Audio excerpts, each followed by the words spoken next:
1. You'll hear a conversation between two students in the dining hall of the college. First, you have some time to read questions.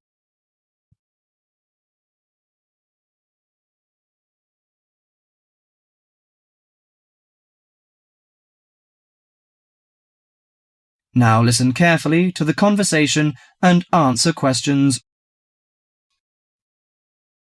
Hi, Max. How are you? Hi, Melanie. I'm fine. In fact, I'm preparing the coming holidays and I want to have a car tour with my friends. That sounds lovely. How is your preparation? Well, I haven't begun yet because I'm not quite sure how to rent a car and what the expense is like and something like this. Ha! You've run into the right person. I did the same last holiday, and I can recommend it to you. I went to Avis Rent-A-Car Company, which is at 14A Dover Road, Oxford. Let me write it down. Is it DOVER? Yes, and the telephone number is 634-0963. But if you book for the first time, dial another number with extension. That is 634-0853, extension 54. OK, thank you very much. I'll have a try.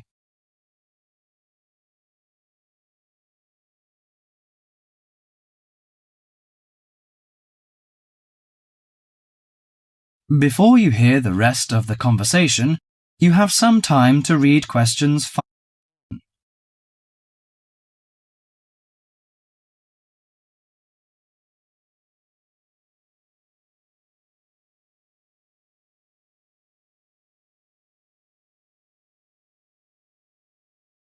Now listen to the conversation between Max and the assistant. Good morning, Avis Rent-A-Car Company. How can I help you? Hi, I want to book a car for tour. I want to inquire some information about the grade of the cars and the prices. No problem. We offer a wide selection of rental cars to choose from luxury car to economy car, compact car, minivan, and pickup truck. Well, luxury car is obviously out of my price range, but compact or economy is not big enough. You know, we have 7 persons together. Well, how about a minivan? It's perfect for road trips and will make your journey feel like you're in a living room on wheels. I think that's good. Well, what does it feature? I mean, what facilities does it have? Unlike most minivans with manual transmission, the rental minivan cars have feature automatic transmission, air conditioning, and AM/FM stereo. If you drive a long, smooth way, you can use the cruise control, which will save you a lot of energy. Good. How much is the price? If you rent an intermediate one, it will cost you £55 each day. If it is standard, the cost is £45 per day. I think the standard is enough. Oh, we have a special 50% discount for weekends, from Friday to Sunday. But that doesn't apply to tax, recovery fees, and optional services. Well, what are the optional services? Well, they usually include some extra facilities, like first aid kit or something like that. I know.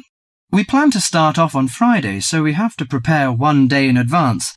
I want to book from 30th of April, which is Thursday, and it will end next Monday. OK. Could you leave your name and the driving license number? My name is Max, and the license number is M9021. OK. You can pick up the car on Thursday noon. Besides, we offer some optional services like street maps, flashlight, and sunsheet. What would you like to have? Flashlight is not necessary, I think. But street maps are useful, especially when we drive in a strange place. As for the sunsheet, I'd like to give that a miss. We don't want to spend too much extra money. OK, Mr. Max, thank you for calling.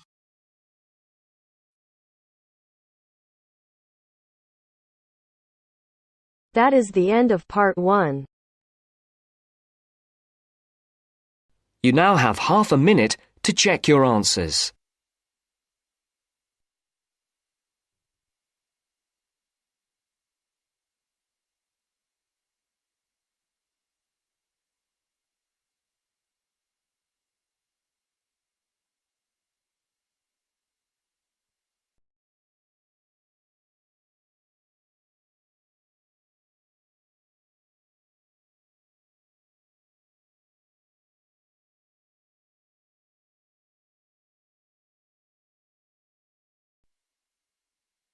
Now turns to Part 2. Part 2. You will hear two students and their tutor discussing a survey project. First, you have some time to look at questions 11 to 16.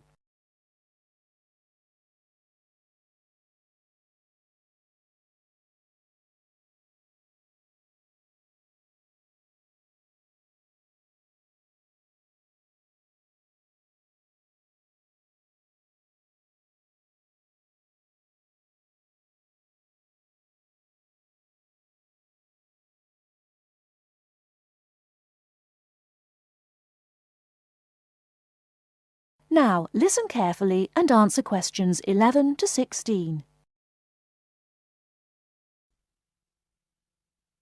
So, what's the survey about, Tom?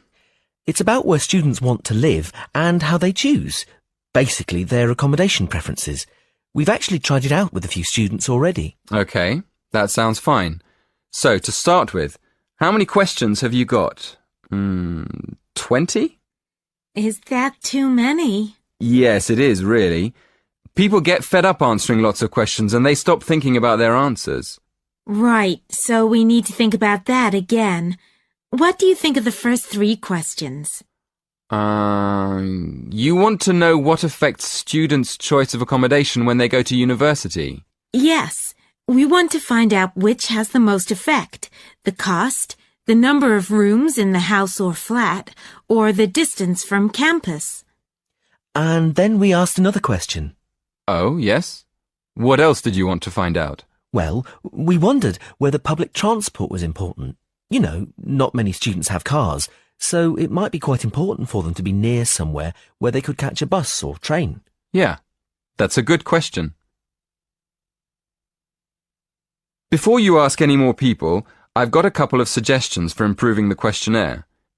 First of all, I think you need to ask fewer questions. As I said, 20 is really too many. I'd cut it down to 10 if I were you. Okay, 10 questions only. And is there anything else you think we should do? Well, yes. Some of the questions are actually quite complicated. I think you should make them clearer. I think they should be easier to understand. And what do you think about asking more questions about cost? No, I don't think you need any more about cost, but you could ask a couple more questions about the reasons for students' decisions. So we should ask some more questions with why. Yes, I think you'd get quite a lot more information if you did that. Thank you. Before you hear the rest of the talk, you have some time to look at questions 17 to 20.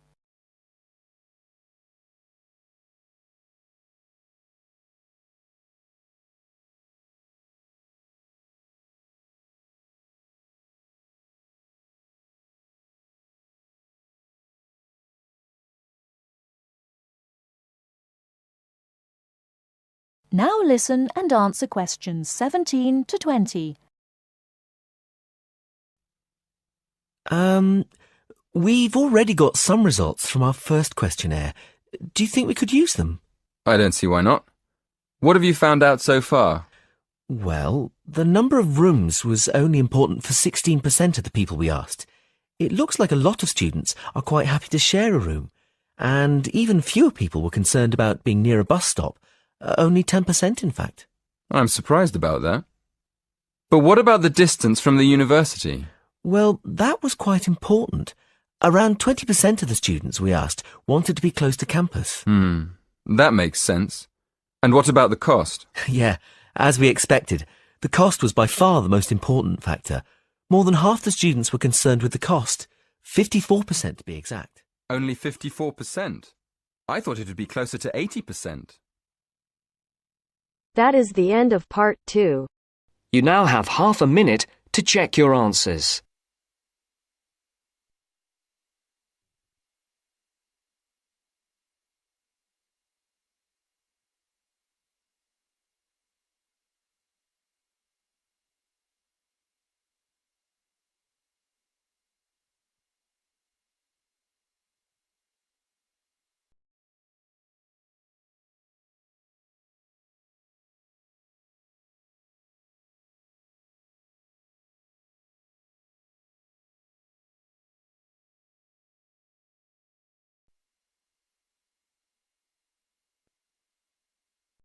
Now turns to Part 3.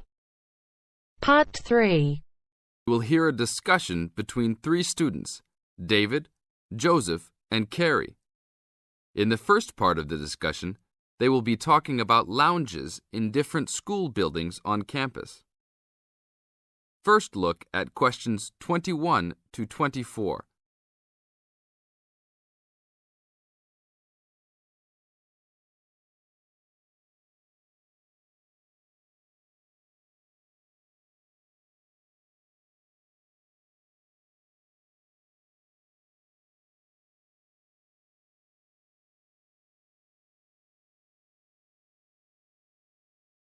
Now listen to the first part of the discussion and answer questions 21 to 24.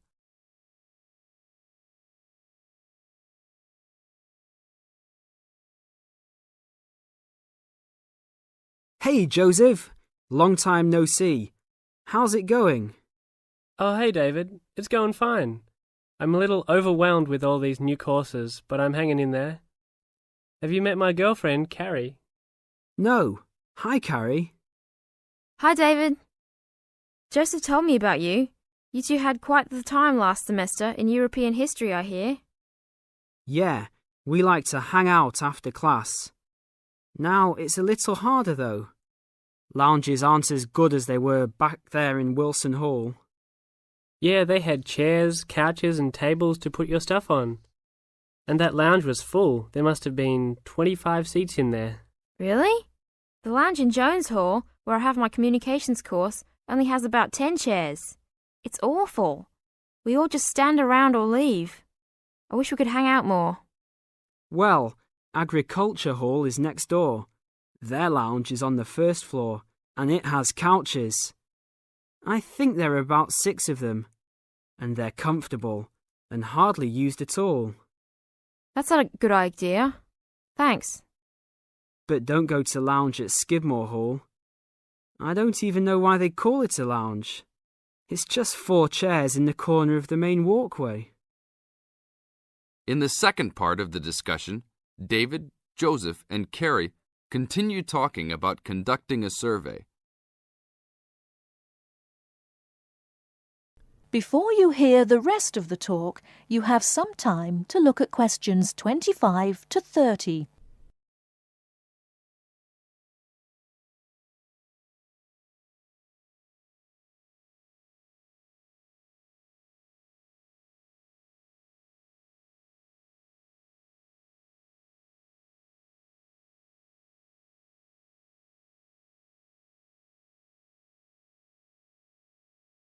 Now listen and answer questions 25 to 30. Guys, we should really do something about those lounges. I mean, couldn't we gather signatures and try to get the university to improve some of the facilities? Yeah, that's a great idea. But we can't just say something random like, oh, you need to make the buildings nicer. We should come up with some kind of ranking system and have students rank buildings, how beautiful they are, how nice they are, etc. Well, if we were ranking on a scale of 1 to 3, you all know that I would rank Skidmore Hall a 1. Like I just said, that place is awful. No facilities. The bathrooms are way down in the basement. You're right. But they do have a nice balcony on the 3rd floor. That might increase its value. But you shouldn't rank the architecture. You should rank how nice the building is for students to hang out in. Oh, okay, then I agree with you. So should we do this? I think it's a great idea. But let's try it ourselves on a couple buildings so that we can work out any bugs in it. I think Wilson Hall is the best. Sure, but we've already begun. We will give a building 1 point if it has poor facilities, not enough chairs and no vending machines, that kind of thing. And give a building 2 points if it is okay or acceptable. We can rank buildings that we really like as having 3 points. So like Joseph said, I think Wilson Hall is the best. It should have 3 points for sure. And Skidmore has a 1. Now what other buildings should we rank? How about Merris Hall?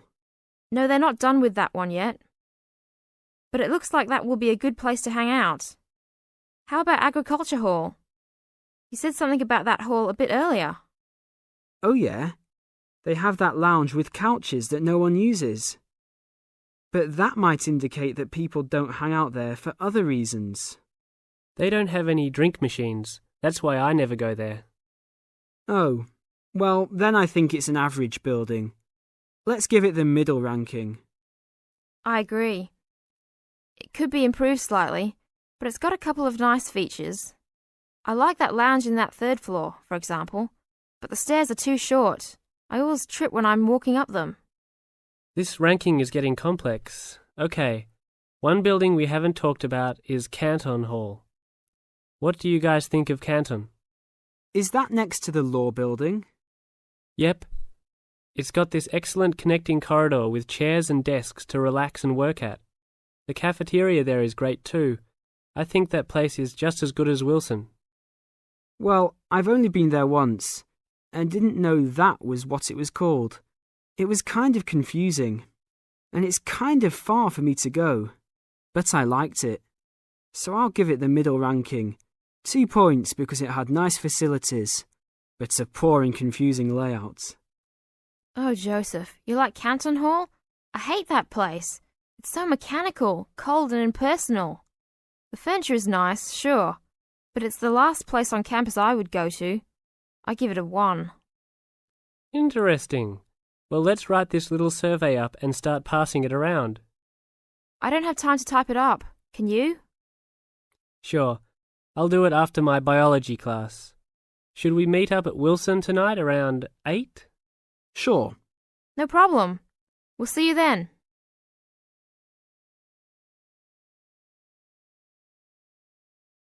That is the end of part 3. You now have half a minute to check your answers.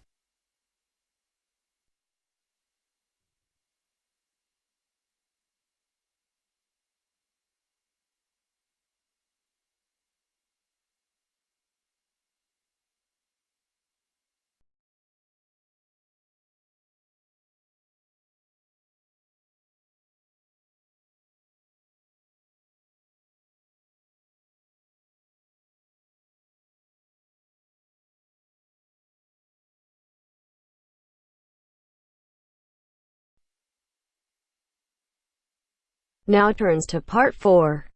Part 4. You will hear a lecturer talking about the solar eclipse in history. First, you have some time to look at questions 31 to 36.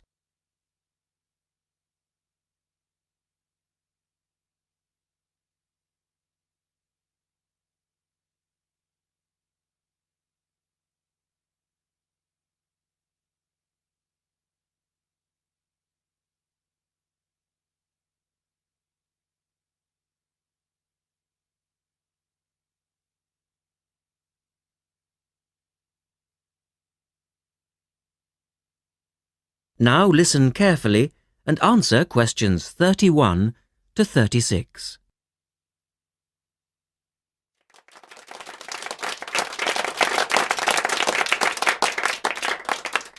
Good evening and welcome to this month's Observatory Club lecture. I'm Donald Mackey and I'm here to talk to you about the solar eclipse in history. 1,000 years ago, a total eclipse of the sun was a terrifying religious experience. But these days, an eclipse is more likely to be viewed as a tourist attraction than as a scientific or spiritual event. People will travel literally miles to be in the right place at the right time to get the best view of their eclipse. Well, what exactly causes a solar eclipse when the world goes dark for a few minutes in the middle of the day? Scientifically speaking, the dark spot itself is easy to explain. It's the shadow of the moon streaking across the Earth. This happens every year or two, each time along a different, and to all intents and purposes, a seemingly random piece of the globe. In the past, people often interpreted an eclipse as a danger signal heralding disaster, and in fact the Chinese were so disturbed by these events that they included among their gods one whose job it was to prevent eclipses. But whether or not you're superstitious or take a purely scientific view, Our earthly eclipses are special in three ways. Firstly, there can be no doubt that they're very beautiful. It's as if a deep blue curtain had fallen over the daytime sky as the sun becomes a black void surrounded by the glow of its outer atmosphere. But beyond this, total eclipses possess a second, more compelling beauty in the eyes of us scientists, for they offer a unique opportunity for research. Only during an eclipse can we study the corona and other dim things that are normally lost in the sun's glare. And thirdly, they are rare. Even though an eclipse of the sun occurs somewhere on Earth every year or two, if you sit in your garden and wait, it will take 375 years on average for one to come to you. If the moon were any larger, eclipses would become a monthly bore. If it were smaller, they simply would not be possible.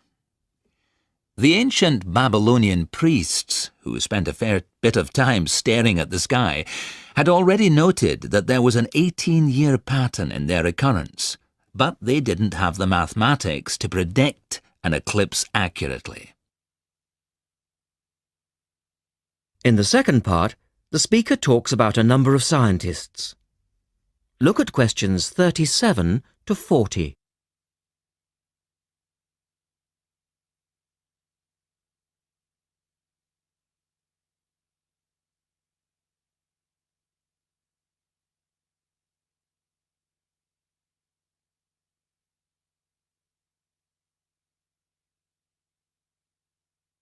Now listen carefully and complete the table. It was Edmund Halley, the English astronomer, who knew his maths well enough to predict the return of the comet, which incidentally bears his name, and in 1715 he became the first person to make an accurate eclipse prediction. This brought eclipses firmly into the scientific domain, and they've since allowed a number of important scientific discoveries to be made. For instance, in the eclipse of 1868, two scientists, Janssen and Lockyer, were observing the sun's atmosphere, and it was these observations that ultimately led to the discovery of a new element. They named the element helium, after the Greek god of the sun. This was a major find, because helium turned out to be the most common element in the universe after hydrogen. Another great triumph involved Mercury. I'll just put that up on the board for you now. See, there's Mercury, the planet closest to the sun, then Venus, Earth, etc. For centuries, scientists had been unable to understand why Mercury appeared to rotate faster than it should. Some astronomers suggested that there might be an undiscovered planet causing this unusual orbit, and even gave it the name Vulcan. During the eclipse of 1878, an American astronomer, James Watson, thought he'd spotted this so-called lost planet. But, alas for him, he was later obliged to admit that he'd been wrong about Vulcan and withdrew his claim. Then Albert Einstein came on the scene. Einstein suggested that, rather than being wrong about the number of planets, astronomers were actually wrong about gravity. Einstein's theory of relativity, for which he's so famous, disagreed with Newton's law of gravity in just the right way to explain Mercury's odd orbit. He also realized that a definitive test would be possible during the total eclipse of 1919, and this is indeed when his theory was finally proved correct. So there you have several examples of how eclipses have helped to increase our understanding of the universe. And now let's move on to the social aspects, and I think you'll find... That is the end of part 4. You now have half a minute to check your answer.